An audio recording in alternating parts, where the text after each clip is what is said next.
जय श्री कृष्णा। राधे राधे मेरे प्यारे भक्त जनों।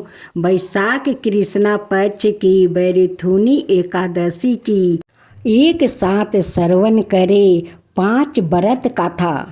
पहले आप सुनिए दीप जलाने से क्या फल मिलता है, साथ में सुनेंगे बैरथुनी एकादशी की व्रत कथा।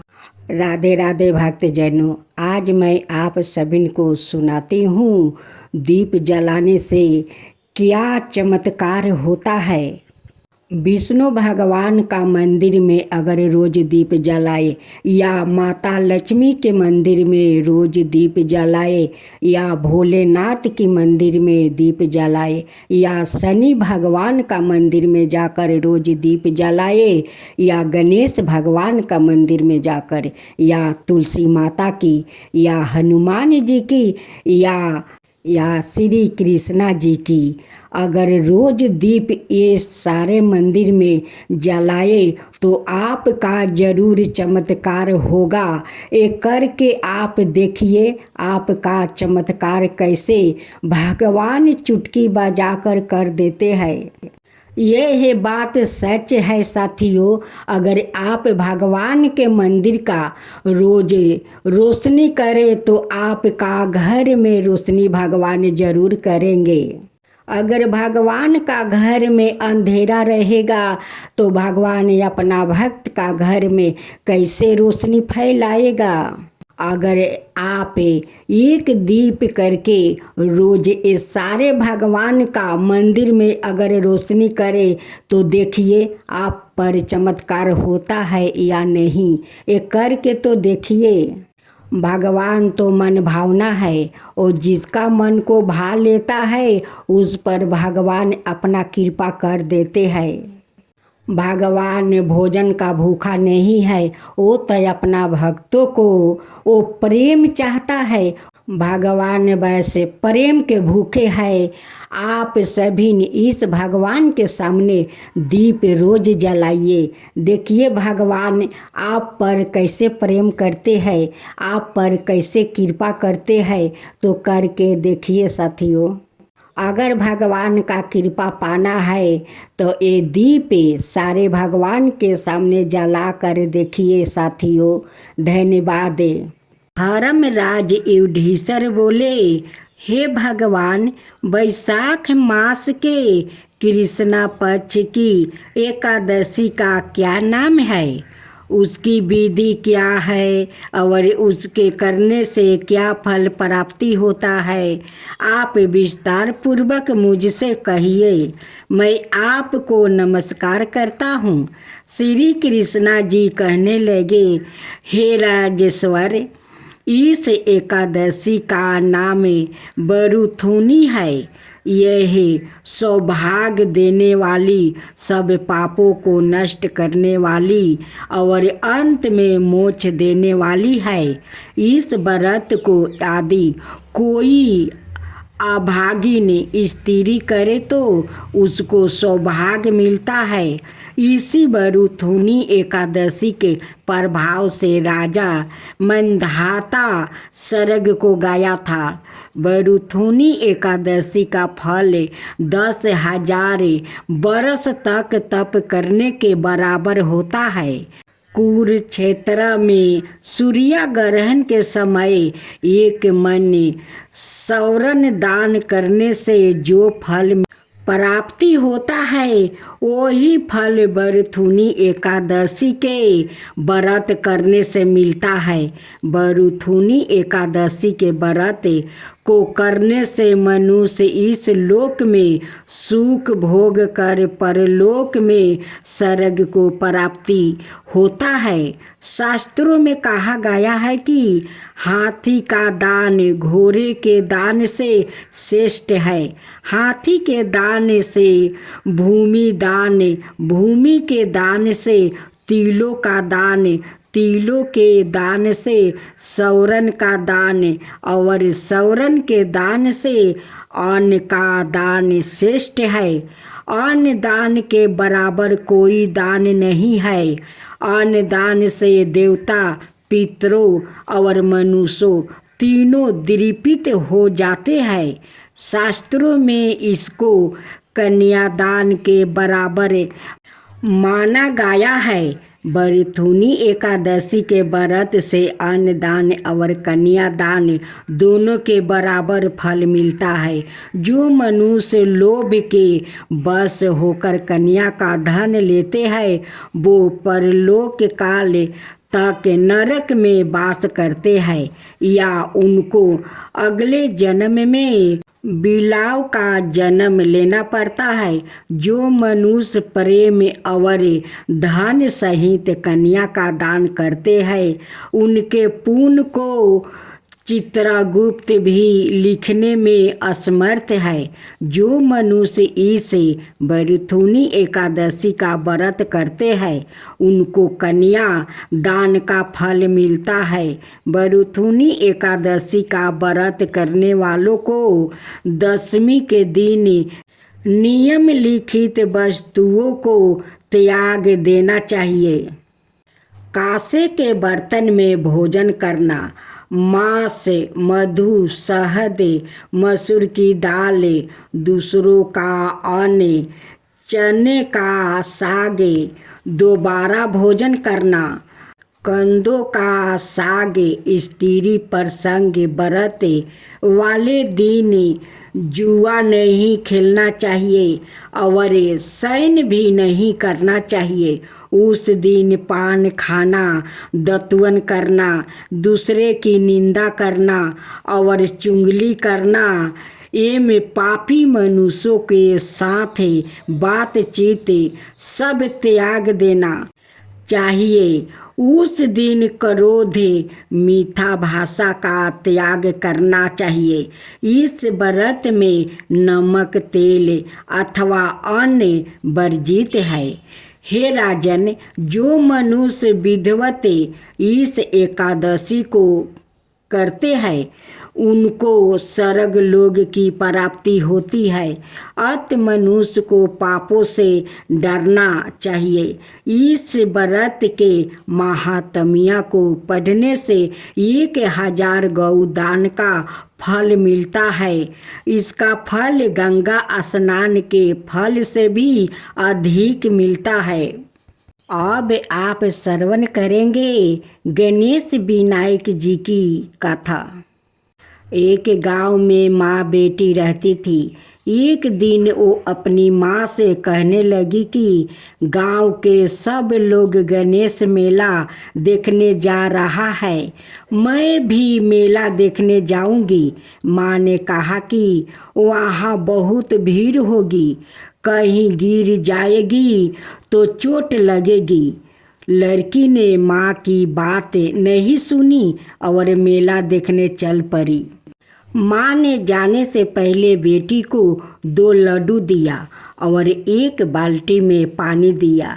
माँ ने कहा कि 1 लड्डू तो गणेश जी को खिला देना और थोड़ा पानी पिला देना, दूसरा लड्डू तुम खा लेना और बचा पानी भी पी लेना। लड़की मेले में चली गई। मेला खत्म होने पर सभी गांव वालों वापस आ गया, लेकिन लड़की वापस नहीं आई। लड़की मेले में गणेश जी के पास बैठ गई और कहने लगी कि 1 लड्डू और पानी गणेश जी तुम्हारे लिए और 1 लड्डू और बाकी बचा पानी मेरे लिए। इस तरह कहते कहते सारी रात बीत गई। गणेश जी यह देखकर सोचने लगे कि अगर मैंने यह 1 लड्डू और पानी नहीं पिया तो यह अपने घर नहीं जाएगी। यह सोचकर गणेश जी एक लड़के के भेष में आया और उससे 1 लड्डू लेकर खा लिया और साथ ही थोड़ा पानी भी पी लिया। फिर वो कहने लगे कि भागो, तुम क्या मांगती हो? लड़की मन में सोचने लगी कि क्या मांगूं, अन्न मांगूं या धन मांगूं या अपने लिए अच्छा वर मांगूं या खेत मांगूं या महल मांगूं। वो मन में सोच रही थी। तो गणेश जी उसके मन की बात को जान गए। वो लड़की से बोले कि तुम अपने घर जाओ और तुमने जो भी मन में सोचा है वो सब तुम्हें मिलेगा। लड़की घर जब पहुंची तो माँ ने पूछा कि इतनी देर कैसे हो गई। बेटी ने कहा कि आपने जैसा कहा था मैंने वैसा ही किया है, और देखते ही देखते जो भी लड़की ने सोचा था वो सब कुछ हो गया। आप सुनेंगे तीसरा 12 अवतार भगवान की कथा था। अनंत भगवान ने प्रलय के जल में डूबी हुई पृथ्वी का उद्धार करने के लिए 12 शरीर धारण किया। कहा जाता है कि एक दिन स्वयंभू मनु ने बड़ी नर्मता से हाथ जोड़कर अपने पिता ब्रह्मा जी से कहा, पिताजी, एकमात्र आप ही समस्त जीवों के जन्मदाता है। आप ही जीवन का प्रदान करने वाले भी हैं। हम आपको नमस्कार करते हैं। हम ऐसा कौन सा कर्म करें जिससे आपकी सेवा बन सके। हमें सेवा करने की आज्ञा दीजिए। मनु की बात सुनकर ब्रह्मा जी ने कहा, पुत्रा, तुम्हारा कल्याण हो। मैं तुमसे बहुत प्रसन्न हूँ क्योंकि तुमने मुझसे आज्ञा मांगी है और आत्म संपूर्ण किया गया है। पुत्र को अपने पिता की इसी रूप में पूजा करनी चाहिए। उन्हें अपने पिता की आज्ञा का आदर पूर्वक पालन करना चाहिए। तुम धर्म पूर्वक पृथ्वी का पालन करो। जगों द्वारा श्री हरि की आराधना करो। प्रजा पालन से मेरी बड़ी सेवा होगी। इस पर मनु ने कहा, पूज्य पद, मैं आपकी आज्ञा का पालन अवश्य करूँगा, किंतु सब जीवों का निवास स्थान पृथ्वी इस समय प्रलय के जल में डूबी हुई है। मैं पृथ्वी का पालन कैसे करूं? पृथ्वी का हाल सुनकर ब्रह्मा जी बहुत चिंतित हुआ। वो पृथ्वी के उद्धार की बात सोच ही रहे थे कि उनकी नाक से अचानक अंगूठे के आकार का एक 12 शिशु निकला। देखते ही देखते वो पर्वतकार होकर गरजने लगा। ब्रह्मा जी को भगवान की माया समझते देर नहीं लगी।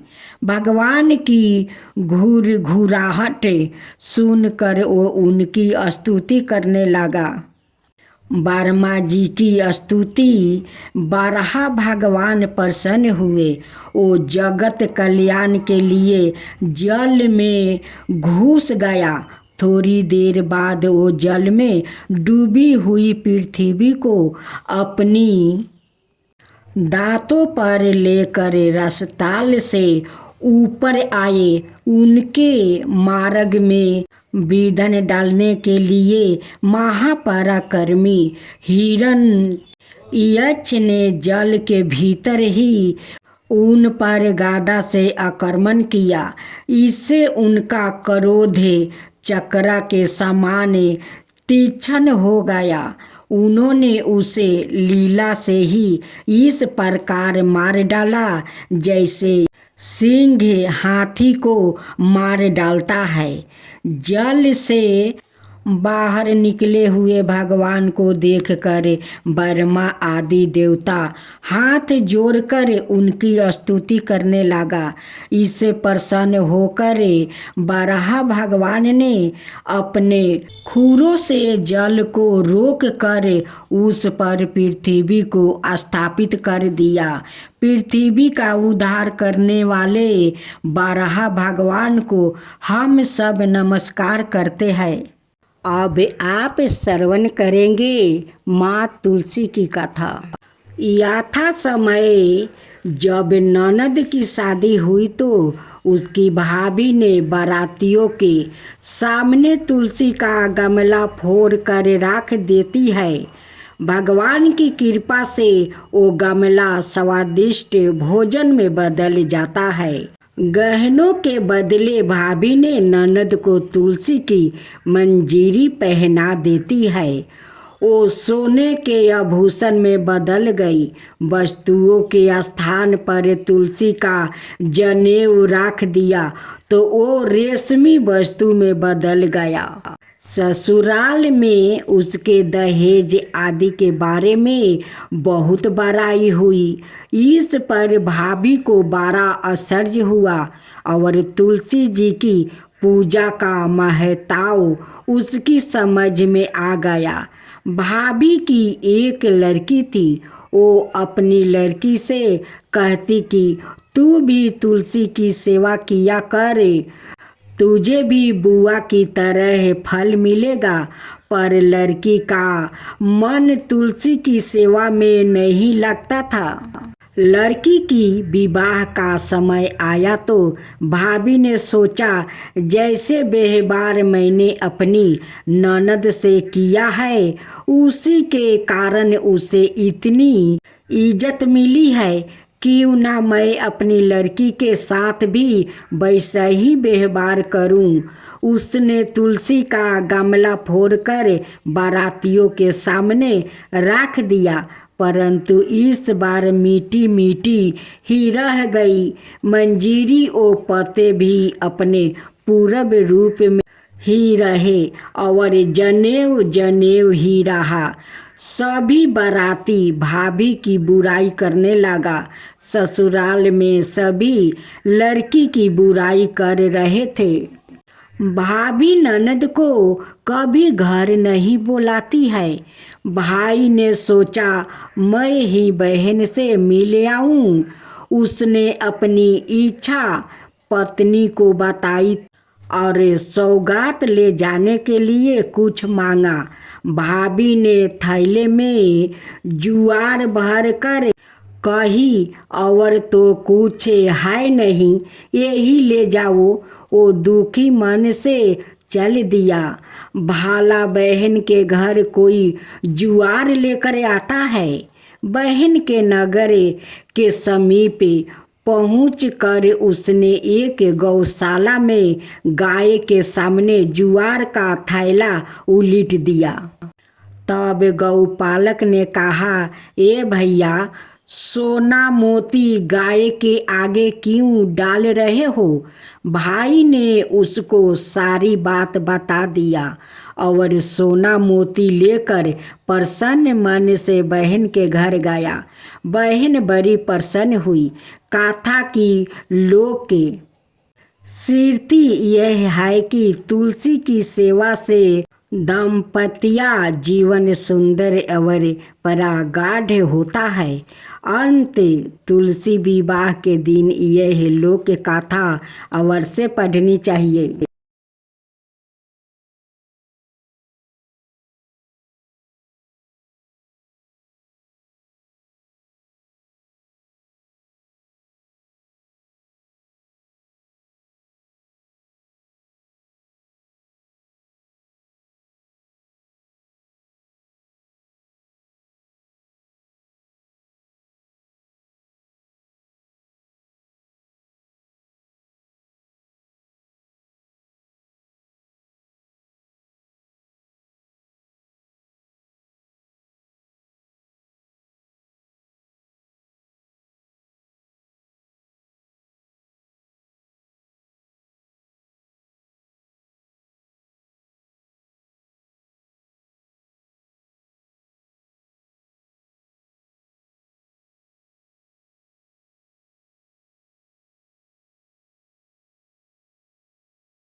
अब सुने हर बरत गाथा के साथ सुनी जाती है लपसी तपसी की यह कहानी।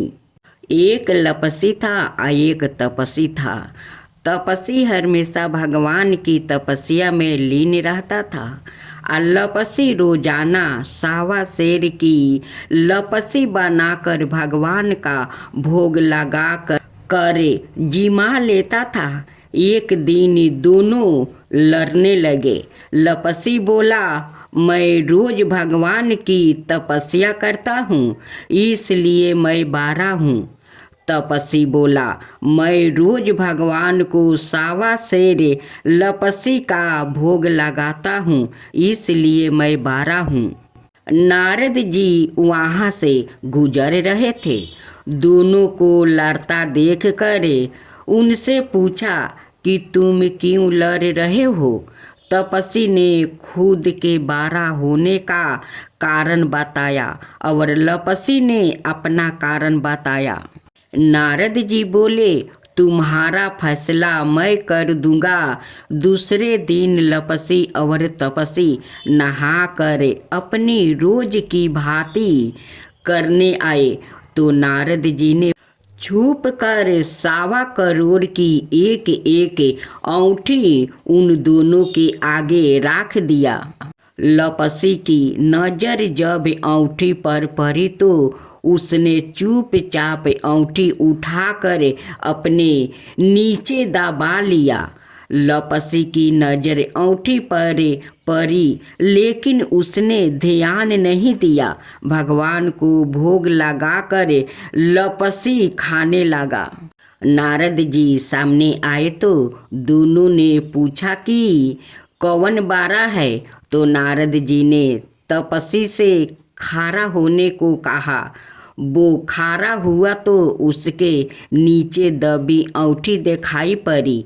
नारद जी ने तपसी से कहा, तपस्या करने के बाद भी तुम्हारी चोरी करने की आदत नहीं गई, इसलिए लपसी बारा है और तुम्हें तुम्हारी तपस्या का कोई फल भी नहीं मिलेगा। तपसी शर्मिंदा होकर माफ़ी मांगने लगा। उसने नारद जी से पूछा, मुझे मेरी तपस्या का फल कैसे मिलेगा।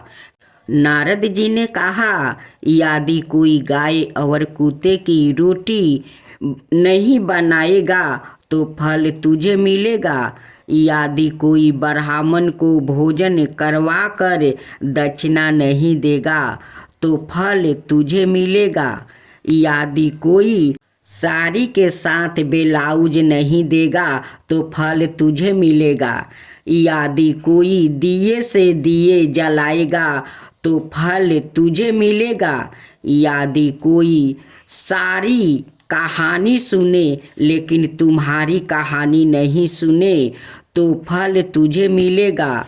उसी दिन से हर बरत कथा कहानी के साथ लपसी तपसी की कहानी भी सुनी और कही जाती है।